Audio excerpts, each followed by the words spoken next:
Hello friends, welcome back to my channel. আজকে আমি 40 ছাতির princess কাট blouse cutting করে দেখাবো। তো চলুন ভিডিওটি শুরু করা যাক। আমি এখানে মেন কাপড় লাইলিন দুটোই নিয়ে নিয়েছি, দুটোতেই কাটিং করে দেখাবো। তো প্রথমে আমি লাইলিনে কাটিং করছি, তার জন্য আমি লাইলিনটাকে দুভাঁজ করে নিয়ে নিচ্ছি। তো এখানে লাইলিনটাকে দুভাঁজ করে নিয়ে নিয়েছি। প্রথমে আমি ব্যাক পার্ট কাটিং করব। তো এখানে ঝুল হচ্ছে 15 ইঞ্চি, তো 1 ইঞ্চি এক্সট্রা নিয়ে আমি 16 ইঞ্চিতে দাগ দিয়ে নিলাম। তো পুটের মাপ দিচ্ছি 7 ইঞ্চিতে এবং সেখান থেকে মোহরার মাপ দিচ্ছি, অর্থাৎ বগল মোহরার মাপ দিচ্ছি 6.5 ইঞ্চিতে।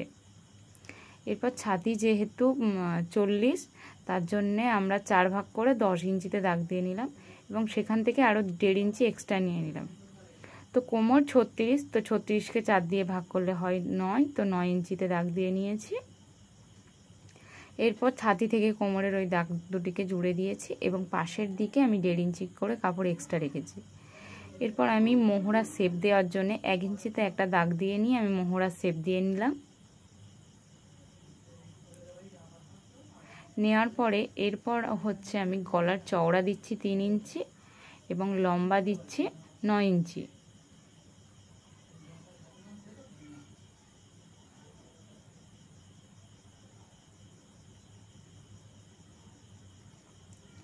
তো ব্যাক পার্টের গলার শেপটা আমি এখন করলাম না, এখন এই ব্যাক পার্টের আমি কাটিং করে নেব।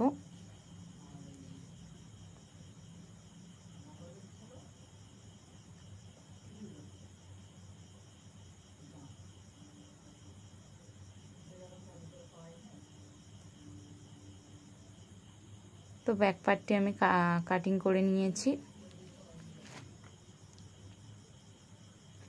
তো এরপর আমি যেহেতু ফ্রন্ট পার্টটি একটু বড় হয়, সেই জন্যে আমি ফ্রন্ট পার্টের কাপড়টাকে আরেকটু বাড়িয়ে নিলাম। ছাতি এবং ঝুলের দিকে ফ্রন্ট পার্টের দুদিকেই হচ্ছে 1/2 ইঞ্চি করে এক্সট্রা নেব। সেই জন্য এখানে ফ্রন্ট পার্টের ঝুল দিচ্ছি 16.5 ইঞ্চি নিয়ে আমি এখান থেকে সমান করে একটা দাড়ি টেনে নিলাম। এরপর মোহরার মাপ যেমন আছে আমি তেমনভাবেই শেপটা করে দিলাম। দেওয়ার পর পাশের দিকে 1/2 ইঞ্চি এক্সট্রাই আছে এবং ফ্রন্ট পার্টে হচ্ছে মোহরা শেপটা একটু ডিপভাবে হবে। তো দেখুন আমি এখানে ব্যাক পার্টের থেকে ফ্রন্ট পার্টটা ডিপ করে দিয়েছি। তো ফ্রন্ট পার্টের গলার চওড়া দিলাম 3 ইঞ্চি এবং লম্বা দিলাম 6 ইঞ্চি। তো এটা যেহেতু প্রিন্সেস কাট হবে তাই কোমরে কোনো শেপ দিলাম না, তাই প্রিন্সেস কাটের ড্রয়িং করছি। তো দেখুন কোমরের দিকে আমি 4 ইঞ্চিতে একটা দাগ দিয়ে নিয়েছি। এরপর নিপিলের মাপ আমি 10 ইঞ্চিতে দিয়ে নিলাম এবং 4 ইঞ্চি থেকে 10 ইঞ্চির ওই দাগটি আমি মিলিয়ে দিলাম। দেওয়ার পর 4 ইঞ্চি থেকে পাশের দিকে আমি আরও 1.5 ইঞ্চি সরিয়ে নিলাম। নেওয়ার পর একটা ত্রিভুজ আকৃতির শেপ করে দিলাম। দেওয়ার পর আমি সেখান থেকে মোহরা পর্যন্ত আমি প্রিন্সেস কাটের শেপ দিয়ে নিলাম। তো মোটামুটি এখানে আমার ফ্রন্ট পার্টের ড্রয়িংটা কমপ্লিট হয়ে গেছে। আমি এটাকে কেটে নেব। এখানে আমি কোমরের কোনো শেপ দেব না, যেহেতু এটা প্রিন্সেস কাট। তো মাঝখান থেকে 1.5 ইঞ্চি কাপড় বাদ চলে গেলে অটোমেটিক্যালি কোমরের দিকে একটা শেপ চলে আসবে।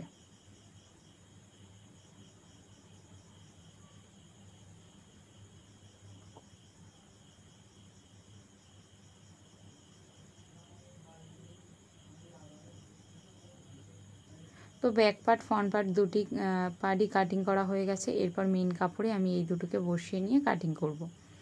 তো প্রথমে আমি ব্যাক পার্টটিকে বসিয়ে কাটিং করছি।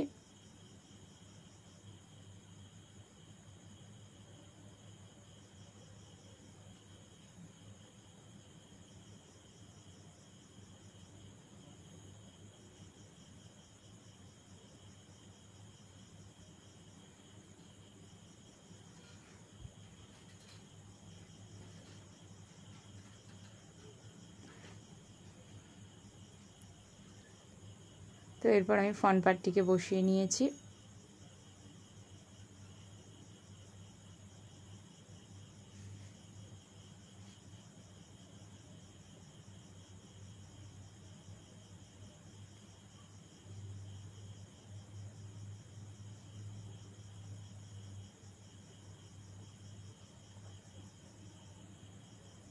তো এখানে ফ্রন্ট পার্টও কাটিং করা হয়ে গেছে, ব্যাক পার্ট ফ্রন্ট পার্ট দুটি পার্টই আমি কাটিং করে নিয়েছি। এরপর আমি ফ্রন্ট পার্টের গলা শেপটা করে নেব, অর্থাৎ গলার ডিজাইনটা। তো এখানে একটু ছড়ানো ভি টাইপের একটা গলার ডিজাইন দিলাম, তো সেটিকে কেটে নিচ্ছি এবং প্রিন্সেস কাটের এই যে শেপটা আছে এটিকে কাটিং করে নিচ্ছি।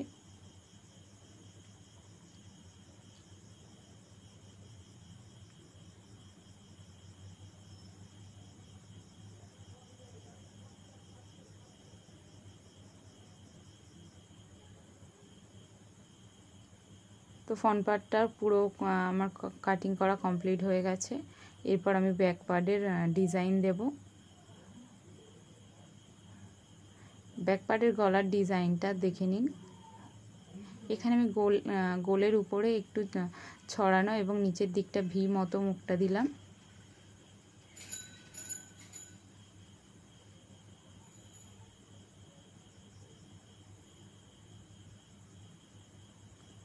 তো দেখুন ডিজাইনটা কতটা সুন্দর দেখতে লাগছে। এরপর আমি হাতার জন্য কাপড় কাটিং করব।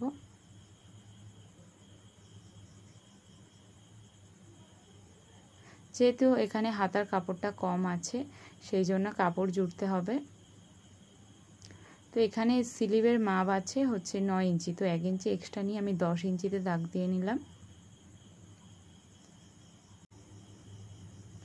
যেহেতু এখানে হাতার কাপড় কম আছে সেই জন্য এই কাটিং করা কাপড়টি আমি হাতার অর্থাৎ বগলের দিকে জুড়ে নেব।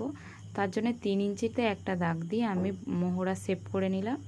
এখানে মুহুরি আছে 10 ইঞ্চি, তো হাফ মুহুরি প্লাস 2 করে আমি 7 ইঞ্চিতে দাগ দিয়ে নিলাম। নিয়ে আমি হাতার শেপটা দিয়ে দিলাম। এরপর আমি এটিকে কাটিং করে নেব। এখন আমি সেলাই করলাম না, পরে আমি সেলাই করে নেব। এখন শুধু পাশে বসিয়েই আমি ড্রয়িং করে কাটিং করে নিচ্ছি।